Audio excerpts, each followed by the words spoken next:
Hi, everybody. Ian Bremmer here, and a happy new year to you. It is 2023. You can still say happy new year because it's the beginning. It's the first week of January. I think all this week, that's perfectly fine. I wanted to spend a couple minutes with a quick take on our top risk, something we do every year. Been around for 25 years now as a firm. It's our anniversary, and always trying to give a sense of where the world is heading in the coming year. At the end of the year, we go back, we see what we got right, we see what we got wrong.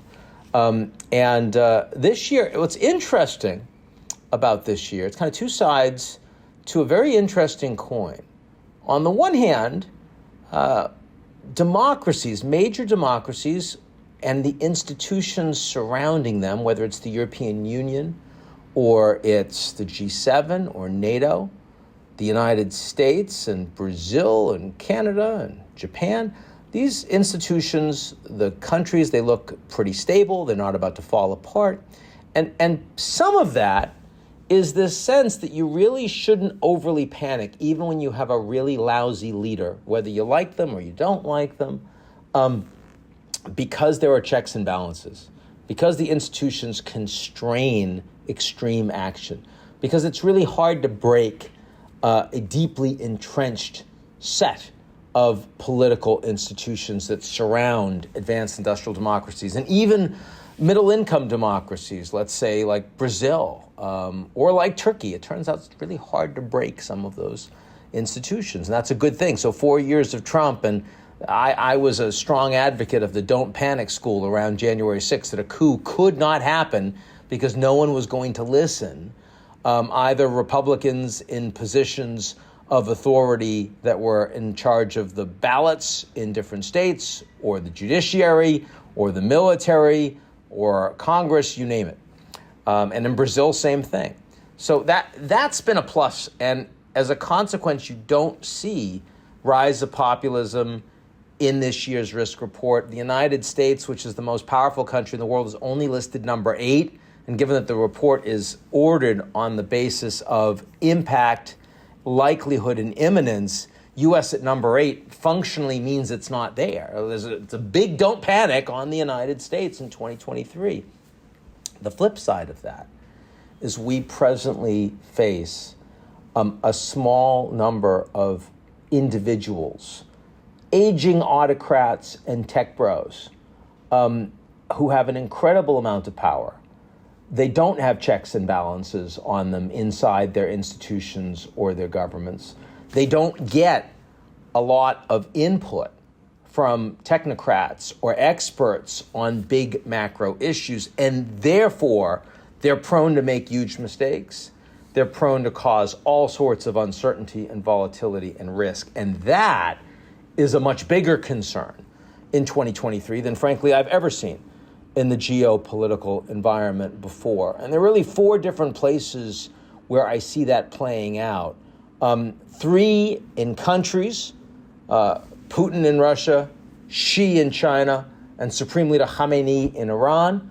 And then 4th, a small number of technology companies and the individuals that control them driving advanced generative AI or weapons of mass disruption. And those are really the top major risks that are aligned with that concern. And so to go through them at a very sort of quick, high level, I would focus first of all on the fact that Putin is not going anywhere.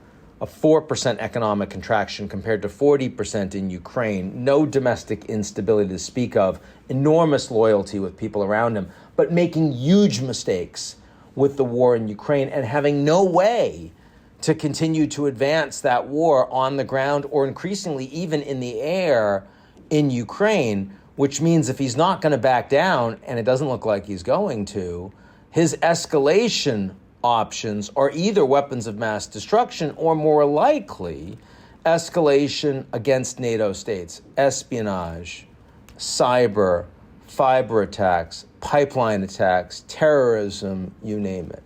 And from Russia's perspective, this has been a war against NATO for many months now. From NATO's perspective, it hasn't, but the ability to keep that in check is going to be made much more challenging by Putin feeling desperate and humiliated on the global stage. So that's risk number one. Second risk, enormous risk, and the only surprise is that it's number two as opposed to number one, given how big it is maximum Xi. Xi Jinping, having made this extraordinary decision to back completely away from zero COVID individually, without any preparation, leading to what's almost certain to be over 1 million deaths in China, and also the likelihood of hundreds of millions of cases that can get more variants, more dangerous variants that we will not have any information about outside China because they're not collecting the data or providing it to anybody else.